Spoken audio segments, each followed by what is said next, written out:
Baik,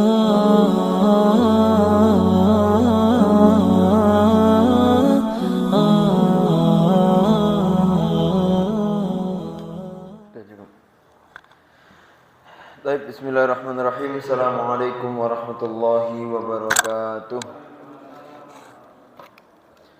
Alhamdulillahi rabbil alamin, wassalatu wassalamu ala asyrafil anbiya'i wal mursalin wa ala alihi wa sahbihi ajma'in. Allahumma anfa'na bima 'allamtana wa 'allimna ma yanfa'una warzuqna uluman tanfa'una fid dini wad dunya wal akhirah. Allahumma zidna ilma warzuqna fahma. Allahumma arzuqna fahman nabiyyin wa hifdzal mursalin wa ilham malaikatikal muqarrabin. Rabbana shrah lana sudurana wa yassir lana umurana wahlul 'uqdatam min alsinatina yafqahu aqwalana. Qala Allah ta'ala fil Qur'anil Karim, ya ayyuhalladzina amanu taqullaha haqqa tuqatih wa la tamutunna illa wa antum muslimun. Ya ayyuhan nasu taqu rabbakumul ladzi khalaqakum min nafsin wahidah wa khalaqa minha zawjaha wa batta minhuma rijalan katsiran wa nisaa'a. Wattaqullaha alladzi tasaaluna bihi wal arham, innallaha kana 'alaikum raqiba. Ya ayyuhalladzina amanu taqullaha wa qulu qawlan sadida yuslih lakum a'malakum wa yaghfir lakum dhunubakum wa man yuti'illaha wa rasulahu faqad faza fawzan 'azima. Amma ba'd. Fa inna asdaqal hadithi kitabullah wa khairal hadi hadi Muhammadin sallallahu alaihi wasallam wa syarral umuri muhdatsatuha wa kullu muhdatsatin bid'ah wa kullu bid'atin dhalalah wa kullu dhalalatin finnar. Baik, ma'asyiral muslimin, jamaah Masjid Al-Irsyad Tulungagung yang dirahmati oleh Allah Subhanahu wa taala. Alhamdulillah, insyaallah kita melanjutkan kajian tafsir dalam surat Al-Baqarah. Dalam surat Al-Baqarah kita kembali sejenak di ayat yang ke-84. Surat Al-Baqarah ayat yang ke-84. Di sini Allah Subhanahu wa taala berfirman, wa id akhadna mitsaqakum la tasfikuna dima'akum wa la tukhrijuna anfusakum min diyarikum tsumma aqrartum wa antum tashhadun. Allah Ta'ala berfirman, sesungguhnya kita telah ambil perjanjian. Allah Ta'ala telah membuat syariat, yang mana syariat itu menjadi perjanjian antara Allah Subhanahu wa Ta'ala dengan umat Bani Israel. Yang mana Allah Ta'ala memerintahkan, la tasfikuna dima'akum. Wahai orang-orang Bani Israel, jangan kalian menumpahkan darah kalian. Gitu ya, jangan tumpahkan darah kalian. Karena darah manusia, apalagi darah manusia muslim itu haram. Artinya suci. Tidak boleh terbunuh kecuali bihaqillah, gitu ya, kecuali dengan izin Allah Subhanahu wa taala. Maka Allah Ta'ala memerintahkan jangan kalian saling menumpahkan darah. Wala tukhrijuna anfusakum, dan jangan kalian mengusir di antara kalian. Makna jangan menumpahkan darah artinya ada dua. Yang pertama, kalian ini satu umat, satu bangsa, satu Bani Israel, jangan saling membunuh. Gitu ya. Jangan saling membunuh. Dan juga makna yang kedua, jangan kalian berbuat maksiat atau berbuat kesalahan yang mengakibatkan hukumannya adalah kalian harus dibunuh. Karena kalau membunuh hukumannya dibunuh. Maka jangan kalian tumpahkan darah kalian kecuali dengan izin Allah Subhanahu wa taala. Dan jangan kalian mengusir di antara kalian min diyarikum, dari rumah-rumah kalian. Ya, dijaga, satu umat, satu bangsa itu dijaga. Apalagi Allah Ta'ala banyak mensinyalkan kepada kita, seluruh mukmin itu adalah ikhwah. Innamal mu'minuna ikhwah, sesungguhnya umat mukmin itu adalah saudara. Kalbunyan, yang dia persaudaraannya seperti bangunan, yang mana bangunan itu yashuddu ba'duhum ba'dha, saling menguatkan satu sama yang lain. Berarti sesama muslim, sesama mukmin itu harus menguatkan. Menguatkan apa? Amar ma'ruf nahi mungkar. mengingatkan akan kebaikan dan menjaga atas larangan Allah Subhanahu wa taala. Menguatkan antara mukmin itu tawasau bil haqqi wa tawasau bis sabr, saling menasihati dalam kebaikan dan saling menasihati dalam kesabaran. Itu yashuddu ba'duhum ba'dha. Bahkan Rasulullah juga mengatakan al-mu'min kal jasadil wahid. Setiap mukmin itu seperti satu badan. Idza ishtaka minhu 'udwun tada'a lahu sa'irul jasad bil humma was sahar. Umat muslim itu sama mukmin itu seperti satu tubuh. Yang mana apabila ada yang sakit, yang lain juga merasakan sakit. Orang manusia, Pak, kalau gini ya, kalau kita bayangkan sebagaimana dan Allah Subhanahu wa taala dan Rasulullah sering memperumpamakan sesuatu yang abstrak ya, sesuatu yang enggak terlihat tapi diperumpamakan dengan sesuatu yang terlihat. Biar apa? Biar mampu untuk memaknai itu. Seperti apa? Bunyal Islam ala khamsin. Islam itu dibangun di atas 5 pilar. Nah, itu kan bangunan itu kan harus berbentuk bangun, tapi Islam kan tidak terlihat bangunannya. Bentuknya abstrak ya, tidak terlihat tapi digambarkan seperti bangunan menggambarkan. Mukmin juga digambarkan oleh Rasulullah seperti satu badan. Kalau badan kita saja untuk mengurusi makanan harus saling tolong menolong ya. Kan nggak mungkin ketika perut lapar, lambung langsung makan tanpa bantuan mulut, tidak mungkin. Atau mulut makan tanpa bantuan tangan, tidak mungkin kita makan seperti ya, layaknya hewan. Pasti tangan yang ambil. Ketika melangkahkan kita butuh kaki. Artinya sesama mukmin itu harus seperti itu. Ada yang mempunyai kekurangan dan kelebihan, maka dia harus saling tolong menolong, harus saling menasihati. Apabila kita mendapatkan saudara kita yang salah, bukan dihardik tapi dibenahi dulu. Basyiru wala tunafiru. Kita ajari mereka tentang kabar gembira, tentang nasihat yang baik, yang menggembirakan, yang mensupport, memotivasi untuk mendapatkan pahala-pahala dari Allah Subhanahu wa taala dan tidak menjadikan mereka lari dan kabur, takut dari kita, tidak. Jadi rahmah, ketemu itu senyum, enak dilihat, nasihatnya juga selalu ya kena di hati, selalu diingat dan dapat dirasakan. Begitulah mukmin, harus saling terikat, harus saling satu. Gitu ya. Dan banyak juga aplikasi yang lain, yaitu salah satunya ya, seperti hakul muslim alal muslim situn ya, hak muslim antara muslim yang lain ada 6. Idza laqitahu fasallim alaih, kalau ketemu salam, itu hak Islam yang harus ditunaikan. Ketemu muslim harus salam. Idza stansahaka fansahu, kalau minta nasihat dinasihati. Idza atisha fahamidallah fashammit alaih, kalau ada yang bersin mengucapkan alhamdulillah maka jawablah yarhamukallah. Kemudian fa idza marida fa'udhu, kalau ada yang sakit maka jenguklah. Mana'ud ya, itu artinya berkali-kali. Ya'udu, ada ya'udu itu artinya menjenguk berkali-kali. Berarti orang sakit itu haknya bukan dijenguk sekali, tapi berkali-kali untuk dimotivasi. Makanya kemarin banyak gagal paham ketika banyak yang terserang kena penyakit COVID tapi malah nggak boleh dijenguk. Nah, itu sebetulnya mematikan itu. Karena haknya orang sakit itu ya dimotivasi agar dia sembuh. Kemudian wa idza mata angka fattabi'uhu. Kalau ada yang meninggal maka ikutilah dan antarkanlah sampai ke liang lahatnya. Ini selayaknya seperti inilah umat muslim dan mukmin. Dan ini Allah Ta'ala juga memerintahkan kepada Nabi Israel, jangan usir di antara kalian. Tsumma aqrartum, dan kalian telah mengikrarkan itu. Kalian telah mensetujui itu. Wa antum tasyhadun, dan kalian juga menyaksikan bahwasanya itu ada syariat yang Allah Ta'ala turunkan melalui Nabi Musa. Gitu ya. Kemudian di ayat selanjutnya Allah Ta'ala berfirman, Tsumma antum haula taqtuluna anfusakum. Kemudian ya, jelang beberapa waktu, tidak langsung tapi berjalan beberapa waktu, setelah syariat itu kalian fahami dan kalian ikrarkan, kalian sepakati, kalian putuskan, antum haula'i, ya kamu itu adalah termasuk orang-orang yang taqtuluna anfusakum, kalian malah membunuh di antara kalian.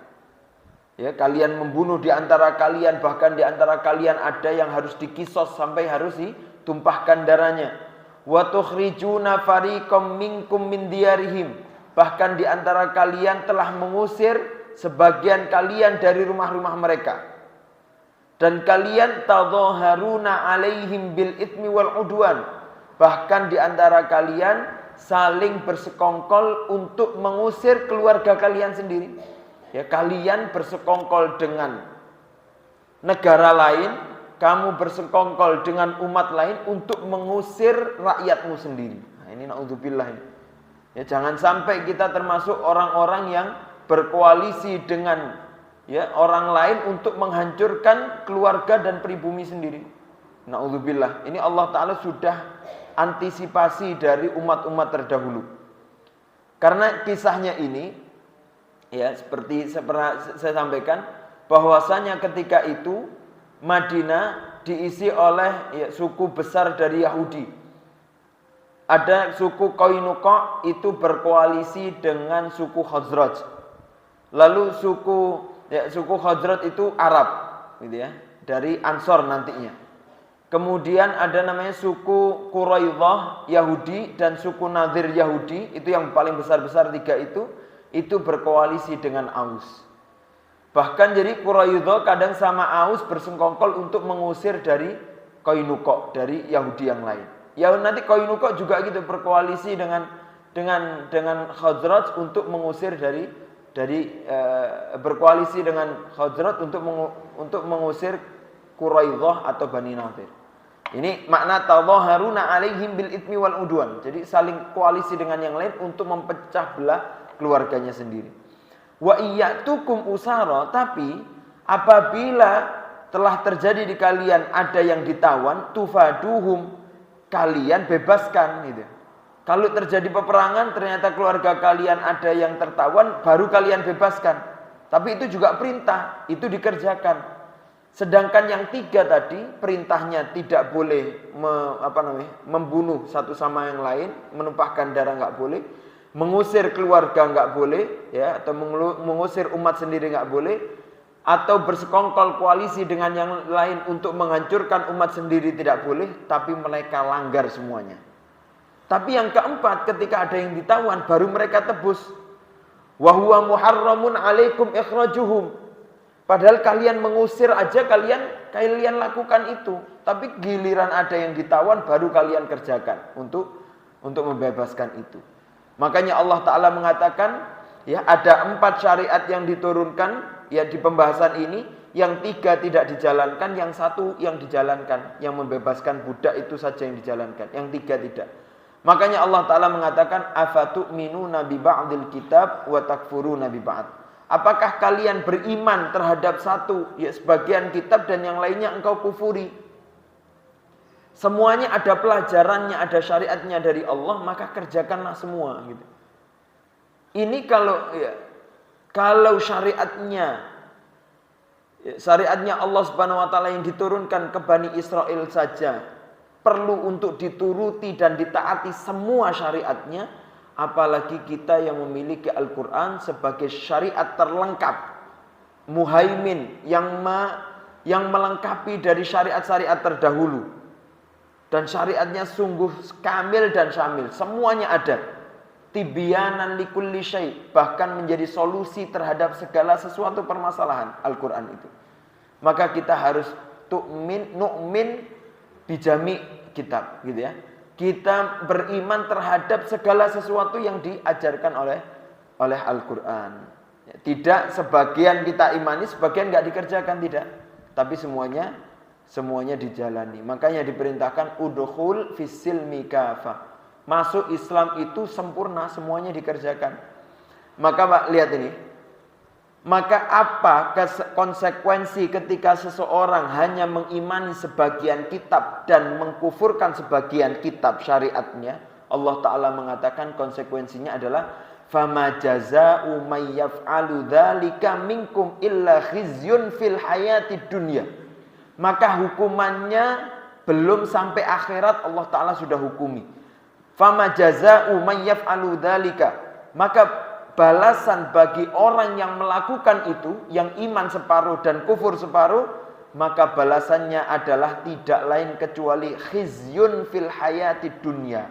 Apa khizyun itu? Celaka, atau gini gampangnya, dia tidak berpendirian, dia tidak kuat dengan kakinya sendiri, dia akan terlontang-lanting dengan hukum yang dia tidak imani seluruhnya gitu. Karena hanya, apalagi maaf ya, apalagi masalah syariat ini, kita hanya memandang syariat itu cuma sholat dan puasa. Betul, sholat puasa itu syariat utama, tapi Rasulullah diutus bukan hanya mengajari itu, mengajari seluruh kaidah dalam kehidupan. Apapun ada. Bahkan Ali bin Abi Thalib mengatakan lengkapnya agama ini sampai-sampai Rasulullah SAW mengajarkan ke kita tentang akhlak di balik kamar mandi. Kalau masalah kamar mandi saja diajarkan, apalagi masalah lain gitu. Semuanya. Bahkan ada kitab namanya Kaifa Yubarmijul Quran fil Hayah, bagaimana menjelaskan bagaimana tafsir Quran dalam kehidupan. Dan tafsir itu, Pak, tafsir itu kalau kitab yang biasa kita baca itu kan tafsir Ibnu Katsir ya, tafsir Sa'di, terus tafsir Baghawi, Tobari. Itu kan tafsirnya dari Al-Fatihah, Al-Baqarah gitu ya, sampai An-Nas. Cuman kalau kitab ini Kaifa Yubarmijul Quran ini tafsir mulai wahyu pertama Al-Alaq, kemudian disusul dengan Al-Mudaththir, Al-Muzammil, kemudian sampai surat sampai yang kelima itu Al-Fatihah nanti, sampai terakhir Al-Maidah yang Al-Yauma Akmaltu Lakum Dinakum. Jadi urutan wahyu. Itu beliau ketika mentafsirkan itu sampai kira-kira di sepertiga Al-Qur'an, beliau ingin ke sepertiga yang kedua ada rasa yang berbeda di situ ketika mentafsirkan. Di yang kedua ya, sepertiga yang kedua pindah sepertiga yang ketiga itu ada yang beda lagi. Ternyata ketika disimpulkan Al-Quran itu secara umum dibagi tiga pembahasan besar. Yang pertama itu membahas tentang islahun nafas, jadi membahas tentang perbaikan diri. Terus yang kedua, sepertiga kedua itu membahas islahul mustama. Setelah individu orang sudah baik, lalu maju ke perbaikan sosial. Perbaikan sosial sudah selesai, baru yang ketiga nanti islahud daulah, memperbaiki secara kenegaraan. Gitu. Artinya Islam ini lengkap gitu. Enggak, makanya ya Allah. Kadang kalau ngomong gini ya ngeri artinya kita nanti dianggap radikal. Kadang kita membahas undang-undang terlalu jauh. Padahal di Al-Quran semuanya sudah ada. Dan Allah Ta'ala memberikan jaminan keadilan itu. Tapi kita nggak mau menggunakan ya. Sampai kapan kita mau berharap keadilan kalau yang maha adil tidak kita turuti. Cuman ya untuk memahamkan itu butuh proses. Butuh orang dekat dengan Al-Quran. Kemudian ya, bahkan semuanya masalah pendidikan apapun harus kembalinya kepada Al-Quran supaya kita tidak khizyun, tidak terlontang-lanting, bingung bagaimana mencari solusi, padahal Al-Quran sudah mengatakan ya tibyanan likulli syai'. Al-Quran mengatakan sesungguhnya ini menjadi solusi dari segala sesuatu. Solusi segala sesuatu. Dan tidak itu saja, wa yaumal qiyamati yuradduna ila asyaddil adzab gitu. Bahkan orang-orang Yahudi yang tidak mentaati seluruh kitabnya Taurat, ya, di kehidupan dunia mereka terlontang-lanting, itu akhirnya Bani Quraidah, Bani Qainuqa diusir sama Nabi, Bani Nadir diusir sama Nabi, bahkan Bani Quraidah, itu kan Bani Quraidah ketika berbuat salah, mereka berkoalisi dengan Quraisy untuk menghancurkan Nabi di perang Ahzab itu, karena mereka membuka pintu. Makanya Bani Quraidah minta yang hukum jangan Nabi, yang hukum biarkan Sa'ad bin Mu'ad, pemimpin Aus, karena mereka merasa itu koalisinya gitu, teman lama. Sehingga Sa'ad bin Mu'adz mengatakan hukumannya adalah perempuan, istri dan anak-anak mereka ditawan dan laki-laki mereka dibunuh. Maka Rasulullah mengatakan faqad hakama bihukmillah. Sa'ad bin Mu'adz telah menghukumi dengan hukum Allah Subhanahu wa taala. Maka terpelantang-lanting gitu ya, sehingga sampai dibunuh oleh sampai dihukumi harus dibunuh seperti itu. Kemudian wa yaumal qiyamati yuradduna ila asyaddil adzab, dan di hari kiamat dikembalikan ke asyaddil adzab, ke azab yang pedih. Wa mallahu bighafilin amma ta'malun, dan Allah taala tidak lalai terhadap apa yang engkau kerjakan. Artinya, Pak, kalau kita mengerjakan dengan berharap mengikuti sunnah, Allah taala akan berikan petunjuknya. Tapi kalau kita berbuat dengan tidak berharap untuk mengikuti sunnah, maka ya Allah taala tidak akan bantu kita gitu. Artinya kalau kita walladzina jahadu fina lanahdiyannahum subulana, kalau kita bersungguh-sungguh untuk di perkaranya Allah, maka Allah taala akan berikan jalan keluarnya itu, kemudahan insyaallah. Kemudian Allah taala berfirman di ayat selanjutnya, ulaikal ladzina ishtawrawul hayatad dunya bil akhirah fala yukhaffafu anhumul adzab wa lahum yunsarun. Maka mereka itulah yang telah membeli kehidupan dunianya dengan akhirat.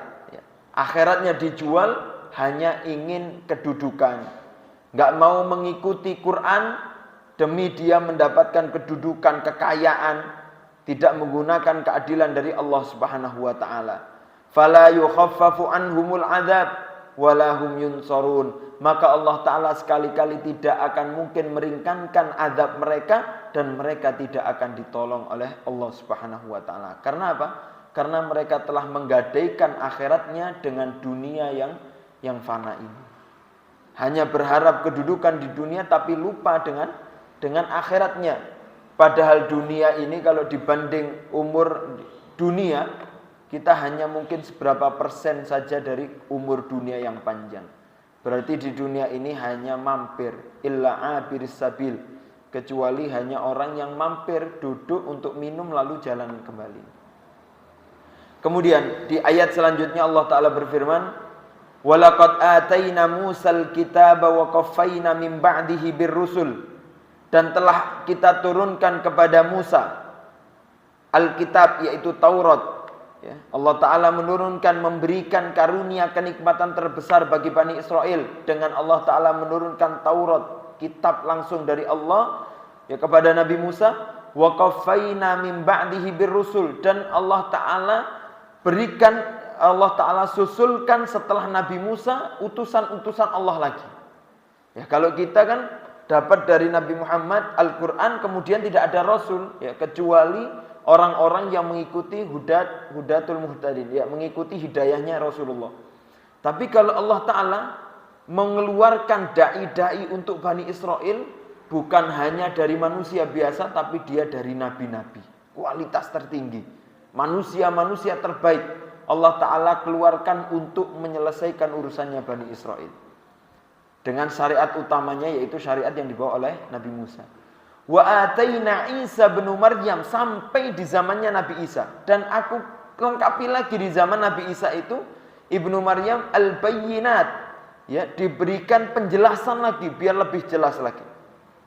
Wa ayyadnahu bi ruhil qudus, bahkan Nabi Isa diperkuat dengan Ruh Al-Qudus. Ruh Kudus ini kata para ulama berbeda pendapat. Ada yang memaknai pertama adalah roh sucinya Nabi Isa. Jadi Nabi Isa itu kan Allah Ta'ala tiupkan roh di rahimnya ibunya Maryam, Maryam pintu Imran. Ditiupkan, nah itu dikatakan roh Al-Qudus ya, ini tafsir yang pertama, yaitu Nabi Isa sendiri. Jadi Allah Ta'ala menguatkan Nabi Isa dengan roh Al-Qudus, yaitu roh yang suci yang Allah Ta'ala tiupkan ke rahimnya Siti Maryam. Makna yang kedua, roh kudus itu adalah Injil. Ya, kitab samawi, kitab yang diturunkan dari Allah dinamai ruh. Karena Allah Ta'ala juga berfirman, wa kadzalika auhayna ruhan min amrina, dan begitulah kita wahyukan ya, untukmu ruh, yaitu Al-Qur'an atau Alkitab, ya, ruh.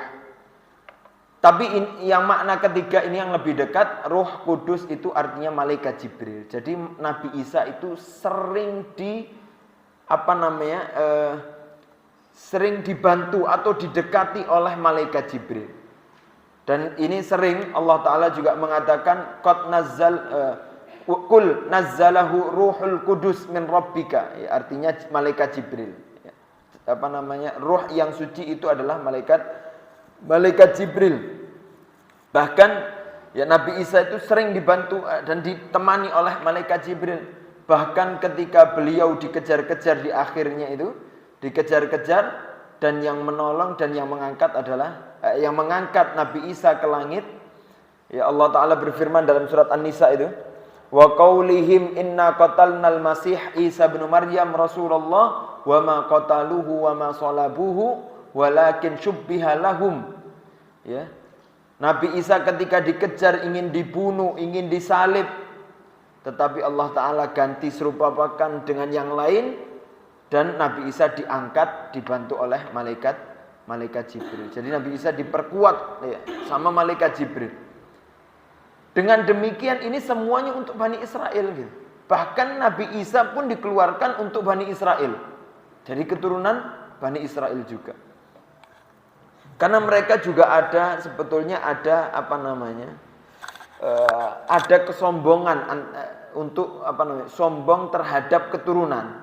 Yang pernah saya sampaikan, karena di Bani Israel itu ada masa qudot, ya, di awal setelah Nabi Musa itu kan asrul qudot.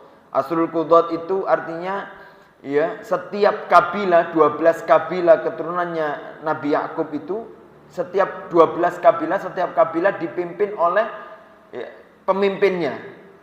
Jadi yang menghukumi setiap kabilah yaitu pemimpinnya, ada 12 kabilah. Sampai di zamannya Nabi Daud. Sebelum Nabi Daud diambil pemimpin yaitu Jalut. Namanya Asrul Mamalik nanti, masa kerajaan. Dari Jalut, ya, dilanjutkan Nabi Daud. Nabi Daud dilanjutkan oleh Nabi Sulaiman bin Daud. Setelah Nabi Sulaiman bin Daud itu Asrul Malik, ya, kerajaan di Bani Israel. Kemudian setelah Nabi Sulaiman, anaknya yang namanya, ya, Yarbu'am sama Ruhbu'am, dua itu, ya, karena mereka memandang Nabi Sulaiman terlalu keras sehingga ada konflik, sehingga terpecah. Yang Yahudi ikut di salah satu anak Nabi Sulaiman, yang Bani Israel ikut di anak salah satu Nabi Sulaiman, sehingga mereka terpecah, namanya Asrul Inkisam, yaitu masa terpecah menjadi dua. Dan itu nanti yang melahirkan, ya, artinya ada yang tidak setuju, ternyata Nabi Isa keluar di antara mereka, sehingga yang lain mengejar Nabi Isa untuk dibunuh. Maka Allah Ta'ala mengatakan, afakullama ja'akum rasulun, apakah setiap utusan yang telah dikirimkan kepada kalian, bima la tahwa anfusukum istakbartum, apakah setiap utusan yang Allah Ta'ala kirimkan kepada kalian itu harus mengikuti nafsumu? Sehingga ketika hawa nafsumu nggak condong, nggak suka sama itu, kamu sombong dan kamu nggak mau ngikuti. Na'udzubillah. Maka syariat, ya, belajar itu nggak bisa ngikuti hawa nafsu. Seneng nggak bisa, gitu ya. Oh, syariat ini aku suka sehingga aku kerjakan, kalau ini enggak, gitu, nggak bisa. Ya, sholat 5 waktu suka, puasa Ramadan capek nggak suka, nggak bisa. Semuanya harus dijalankan. Ya, setiap ada nasihat baik, ya kita ikuti siapapun yang ngajarkan.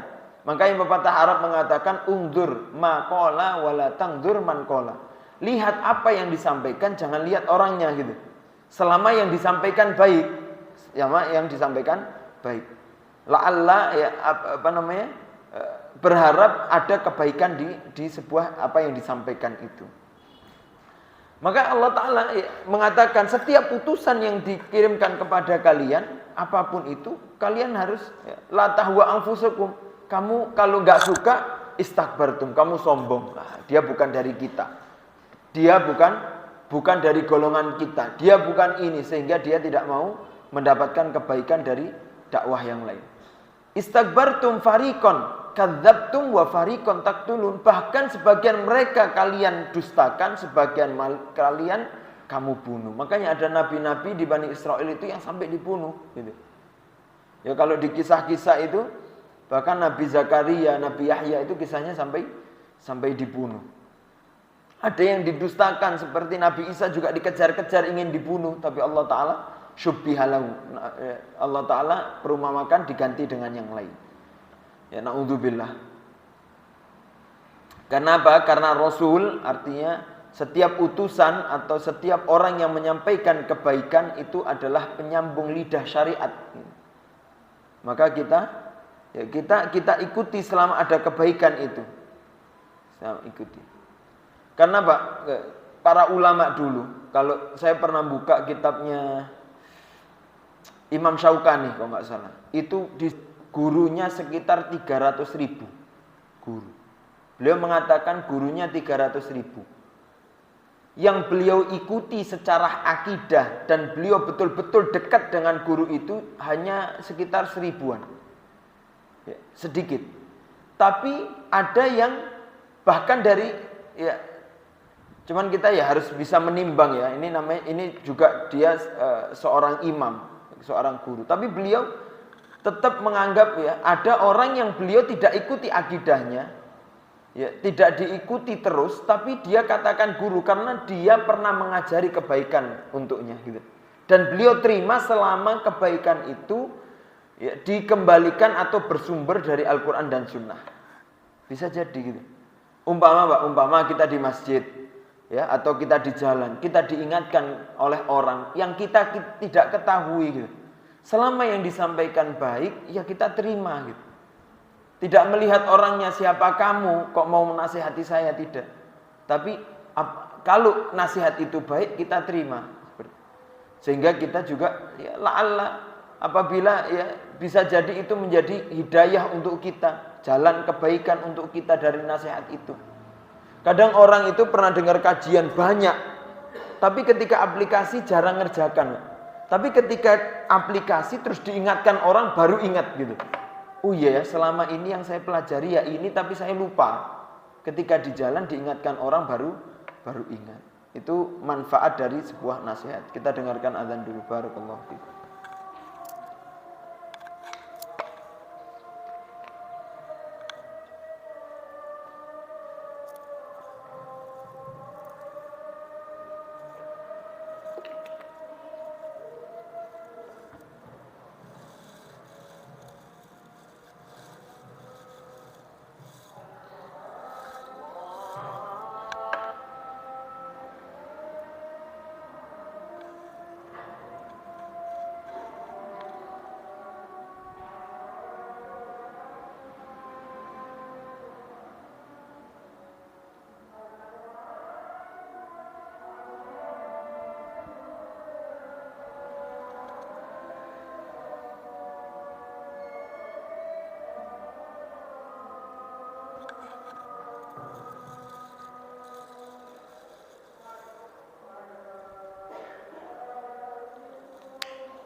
Baik, kita lanjutkan. Alhamdulillahirabbil alamin wassalatu wassalamu ala asyrofil anbiya'i wal mursalin wa ala alihi wa sahbihi ajma'in.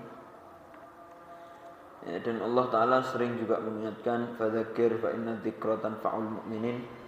Ya, saling mengingatkan karena mengingatkan itu sangat bermanfaat buat setiap mukmin. Karena kalimat tawasau itu saling itu artinya ya kadang seseorang ingat, kadang lupa. Maka yang ingat mengingatkan yang lupa, dan yang lupa ya mau diingatkan. Begitu juga mungkin yang lupa suatu saat ingat, yang ingat suatu saat lupa, maka saling. Kalau kita tadabburi lagi Pak, ini faedah juga. Ketika Allah Ta'ala bilang afakullama ja'akum rasulun bima la tahwa anfusukum.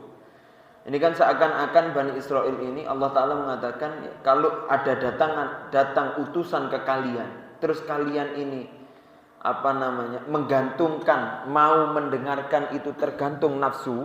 Ya. Kalau nafsunya mau dengar kalau hawa nafsunya nggak mau terus nggak mau gitu ya.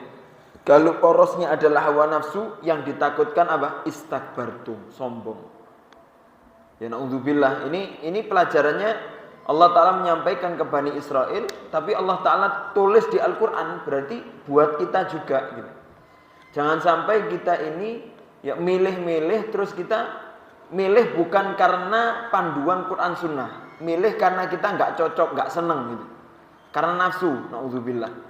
Maka yang ditakutkan adalah sombong. Dan Ibnu Abbas mengatakan la yunalul ilm al-mustakbir wal mustahi. Ilmu itu tidak akan pernah didapat bagi dua orang. Siapa? Orang yang sombong dan orang yang malu.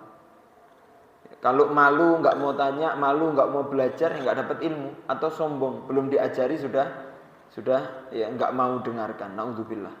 Ini bentuk kesombongan mereka. Mereka mengatakan wa qalu qulubuna gulf di ayat selanjutnya.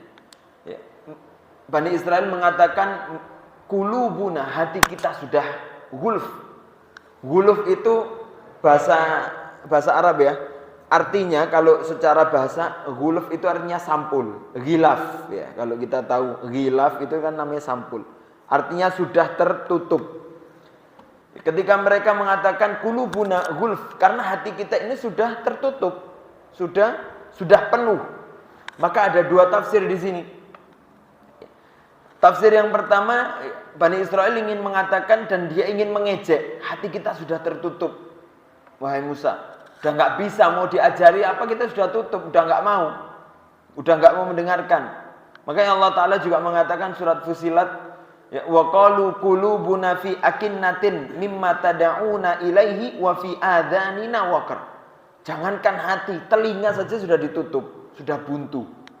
Ini kesombongan mereka nggak mau menerima syariat. Hati kita sudah full, sudah tertutup. Ya, ini namanya sombong. Mereka mengejek ya. Mengejek dengan hati mereka seakan-akan tertutup. Yang kedua, ya mereka menganggap hati mereka sudah penuh. Kita ini sudah tahu, sudah paham. Kita ini sudah tahu, nggak usah diajari lagi gitu. Ini kesombongan. Naudzubillah, jangan sampai hati ini kosong. Makanya menuntut ilmu itu tidak bisa seperti gelas yang penuh sehingga sampai tumpah. Gitu ya. Harus merasa kosong untuk bisa selalu diisi. Nggak bisa untuk merasa penuh. Makanya belajar itu ya datang dengan seakan-akan tidak tahu apa-apa sehingga bisa diisi. Makanya Iqra itu akan berfungsi bagi orang yang allamal insana ma lam ya'lam. Jadi Iqra itu akan melahirkan ilmu dan Allah Ta'ala akan memberikan ilmu itu.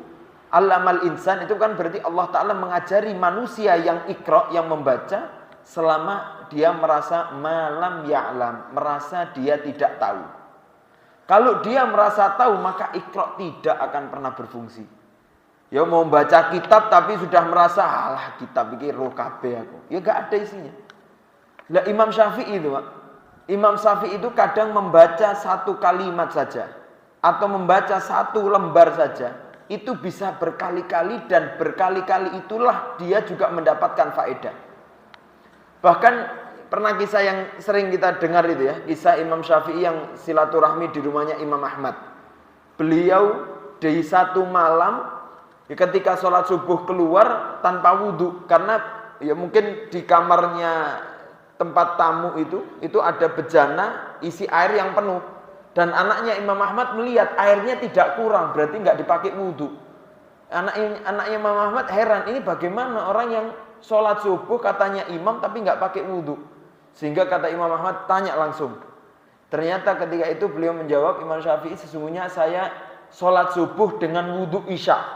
Artinya dari isya sampai subuh belum batal. Berarti satu malam itu tidak tidur.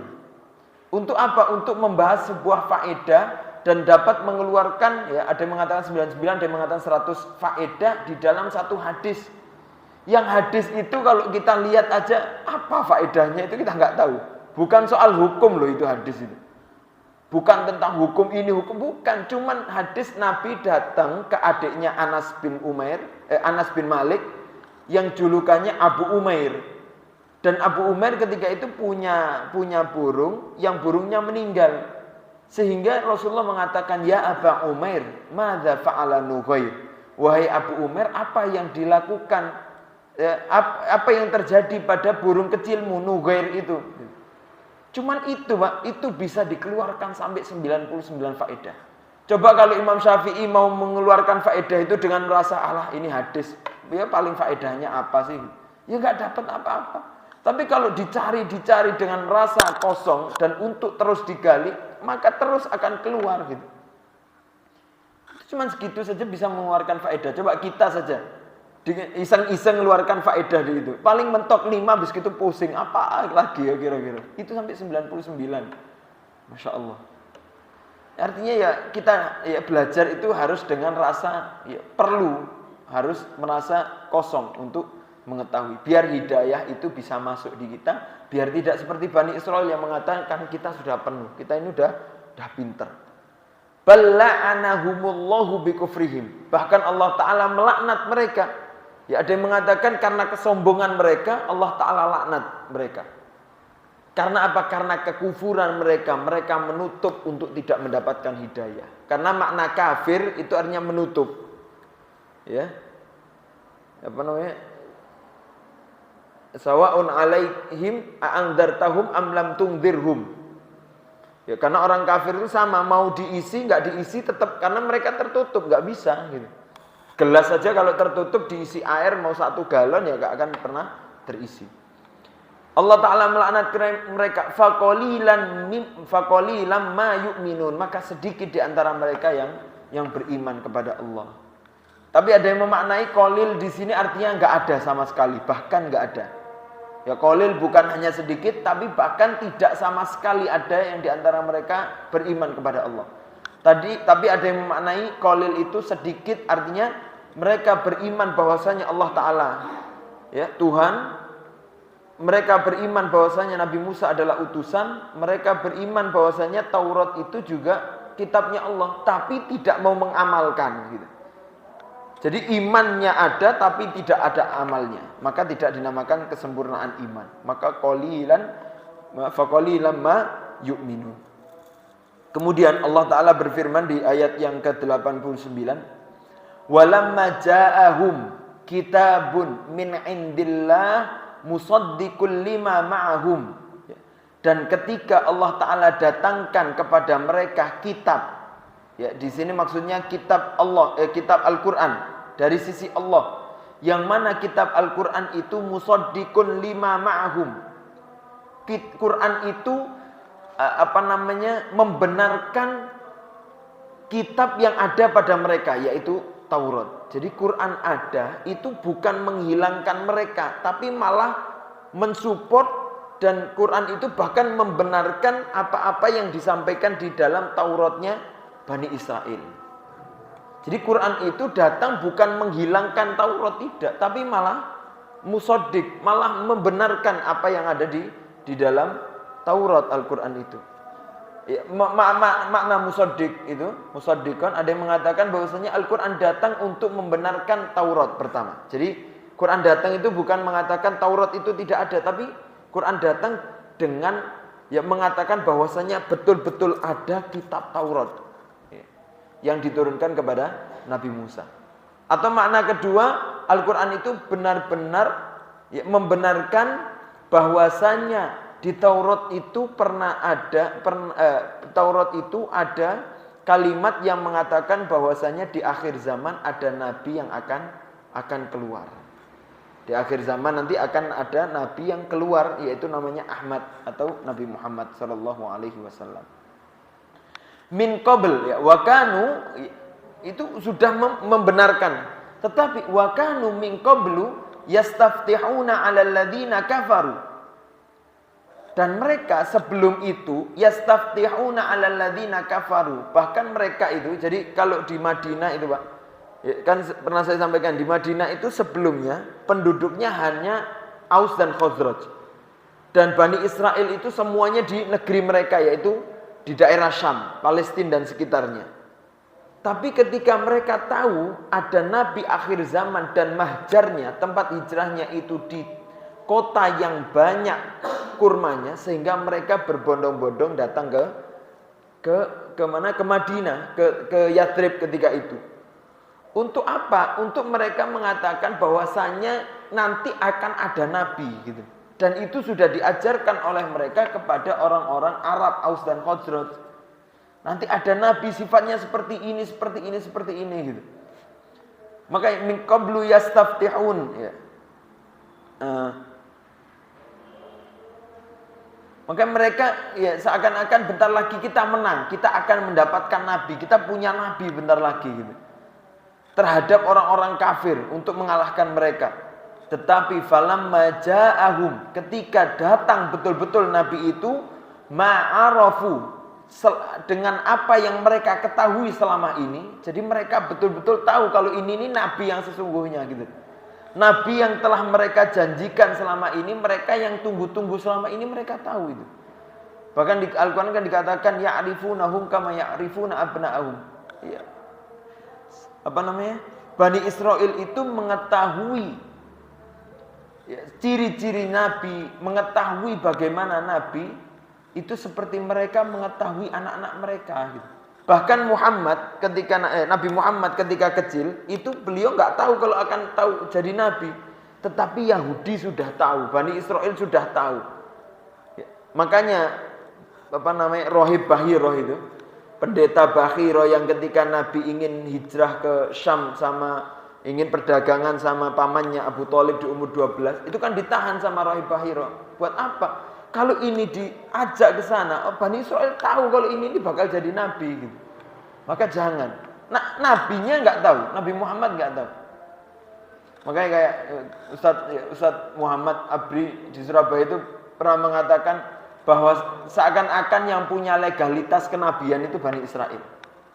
Yang punya sertifikat itu yang tahu siapa yang cocok yang bisa jadi nabi itu mereka. Dan mereka tahu betul itu kalau Nabi Muhammad itu menjadi nabi. Ma'arafu, tapi apa? Kafarubi. Mereka tidak mengimani, enggak mau gitu ya. Menutup hati mereka. Fala'natullahi 'alal kafirin. Maka Allah Ta'ala melaknat bagi orang-orang yang menutup diri tidak mengikuti nabinya. Na'udzubillah. Makanya Aus dan Khazraj cepat masuk Islam itu. Cepat. Pertama di Bai'atul Aqabah yang pertama ya 12 orang mereka langsung imani, terus pulang. Di tahun depannya datang 70 orang ya. Langsung iman. Kemudian mereka meminta utusan Nabi untuk mengajarkan kepada orang-orang yang di Madinah. Maka Nabi kirim Mus'ab bin Umair dengan temannya. Makanya dalam 1 tahun itu cepat dakwahnya Islam. Karena apa? Karena mereka sudah sebetulnya sudah diajari sama Yahudi. Akhirnya mereka cepat ya.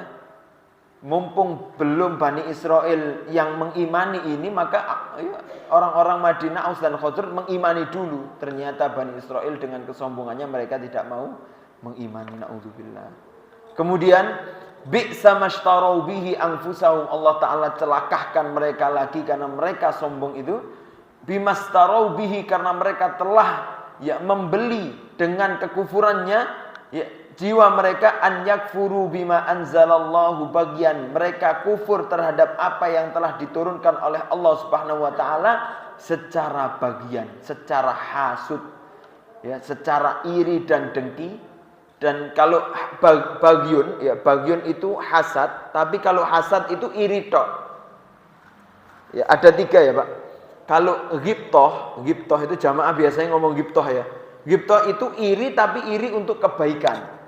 Inti Masya Allah, belajar ilmu, inti bisa ngajar, anak pengen bisa ngajar kayak antum, itu namanya ghibtoh. Masya Allah antum punya uang, antum sedekah luar biasa, anak pengen kaya kayak antum biar bisa sedekah, itu namanya ghibtoh. Kalau hasad itu iri, ya. Gak seneng orang dapat kebaikan, gak seneng. Kalau bagian itu iri plus dia tampakkan irinya itu. Tampakkan kalau dia gak suka, ditampakkan kalau mereka ya benci dan gak suka. Itu namanya bagi. Jadi di atas hasud. Bima anzalallahu bagian dengan hasud mereka dan ditampakkan. An yunazzirallahu min fadlihi ala man yasha'u min ibadihi. Hasud atas apa mereka? Karena mereka hasud terhadap bahwasanya Allah Ta'ala telah menurunkan karunia-Nya Al-Quran terhadap hamba yang Allah Ta'ala kehendaki. Berarti dia iri karena Al-Quran diturunkan kepada hamba yang bukan dia kehendaki. Iri terhadap karena Allah Ta'ala memberikan kepada hamba yang bukan dia kehendaki, yaitu kebangsaan. Ya, na'udzubillah. Maka ini celaka sampai ya, dia gak suka terhadap keputusan Allah Subhanahu wa Ta'ala. Berarti imannya bukan iman yang sempurna kepada Allah. Sombong. Maka faba'u bi ghadabin ala ghadab. Maka mereka betul-betul murka di atas murka.